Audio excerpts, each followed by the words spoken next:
گھر کی دہلیز پر کچھ دیر سے کھڑا تھا کہ اچانک ایک ناتواں شخص پر نظر پڑ گئی جو گھر کے باہر دروازے سے اندر آنگن میں ادھر ادھر دیکھ رہا تھا۔ جو ہی اس کی نظریں مجھ پر پڑیں تو اس نے بے ساختہ مجھے وہیں سے آواز دی کہ بیٹا اللہ کے لیے کچھ دے دو۔ چنانچہ اس کی آواز سن کر میں اس کے قریب پہنچا تو معلوم ہوا کہ اس کے ساتھ ایک چھوٹی سی بچی جس کی عمر زیادہ سے زیادہ 15 سال ہوگی، وہ بھی اس کے ساتھ دروازے پر کھڑی تھی۔ سہارے کے لیے بزرگ کے ہاتھ میں ایک چھڑی تھی جسے زمین پر رگڑ رگڑ کر وہ اپنے قدم ڈال رہا تھا۔ میں اس کی یہ حالت دیکھ کر کچھ دیر دیکھتا ہی رہا، تاہم اس کی بار بار آواز دینے پر میں اندر گھر میں داخل ہو گیا اور ایک کٹورا چاول لایا، جسے دیکھ کر یہ لاچار اور معذور انسان اگرچہ خوش ہوا تاہم اس کے ہاتھ ابھی بھی پھیلے ہی ہوئے تھے، گویا ایسا لگتا تھا کہ وہ کچھ اور کہنا چاہتا ہے۔ تاہم اس کی بات سمجھتے ہوئے میں نے جیب سے 10 روپے کا نوٹ نکالا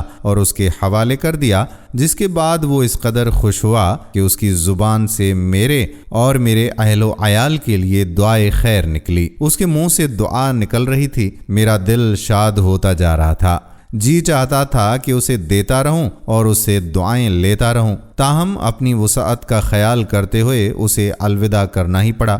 بزرگ دہلیز سے نکلا اور نکلتے ہوئے بولا، خوش رہو، اللہ تعالیٰ تمہاری خیر کرے۔ یہ الفاظ دہراتا رہا۔ میں مکان کے باہر دروازے تک اس کے ساتھ گیا اور کچھ دیر تک مکان سے باہر اسے دیکھتا رہا۔ اس دوران وہ میرے قریبی پڑوسی کے صحن میں داخل ہو گیا اور میں بھی اپنے گھر میں داخل ہوا۔ گھر میں موجود ماں نے کہا کہ بیٹا، چاول کے کٹورے کے ساتھ اتنے وقت کہاں گئے تھے؟ میں نے سر ہلاتے ہی اشارہ کیا کہ باہر تک گیا تھا۔ ماں کی خاموشی اور بیٹے کے اشارے کے درمیان میری پیاری سی ننھی سی اور معصوم بیٹی رقیہ نے مجھے پیار سے ابو کہہ کر پکارا۔ میں نے اس کی یہ مدھر آواز سن کر اسے گود میں لیا اور پھر ایک بار مکان کے صحن میں نکلا۔ تھوڑی دھوپ نکلی ہوئی تھی۔ سردیوں کے موسم میں دھوپ کا نکلنا ہی انسان کو اپنی طرف متوجہ کرتا ہے۔ میں صحن میں موجود کرسی پر اپنی بیٹی کے ساتھ بیٹھ گیا۔ ابو ابو کہہ کر میری ننھی سی کلی خوش ہو کر میرے سینے سے لپٹ گئی۔ مجھے ایسے محسوس ہوا کہ شاید رقیہ کو کسی قدر سردی لگ گئی ہے، کیونکہ وہ چند روز سے بہت بیمار تھی۔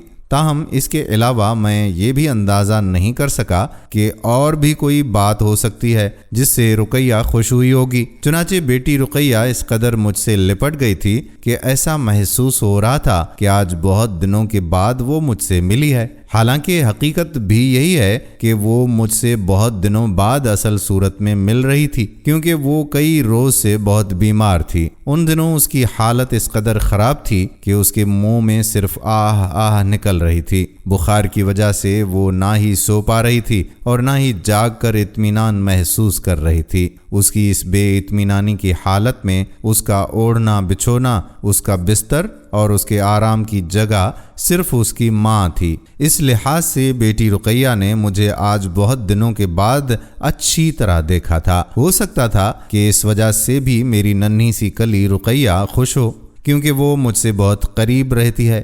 اکثر بیمار ہونے کی وجہ سے اگرچہ اسے ماں کا سہارا ہی مل پاتا ہے، تاہم جو ہی وہ تھوڑی بہت صحت یاب ہو جاتی ہے، اسے ماں سے کم مجھ سے زیادہ رغبت ہو جاتی ہے۔ چنانچہ کچھ دیر کے بعد جب میں آنگن میں لگی کرسی سے کھڑا ہوا تو بیٹی رقیہ نے معصومیت سے باہری دروازے کی جانب اشارہ کیا۔ میں مین گیٹ پر پہنچا ہی تھا کہ رقیہ کی اماں نے اندر کھڑکی سے ہی آواز دی، کہاں جا رہے ہو؟ میں نے پھر باہر کی جانب اشارہ کر کے اسے اگرچہ چپ کرا دیا، لیکن جو ہی ہم باہر آ گئے تو اسی بزرگ اپاہج اور فقیر کو پڑوسی کے گھر سے نکلتا ہوا دیکھا۔ اس سے چند منٹ قبل ہی کی یادیں میں کچھ دیر بھول گیا تھا، لیکن اسے دوبارہ دیکھتے ہی پھر اسی کی جانب متوجہ ہوا۔ بیٹی رقیہ نے اندر کرسی پر ہی میری جیب سے چند نوٹ نکال لیے تھے جو 10-10 کے نوٹ تھے۔ تاہم یہ اس کا معمول تھا کہ وہ اس سے کھیلتی تھی اور پھر وقت گزرنے کے بعد مجھے واپس بھی دے دیتی تھی۔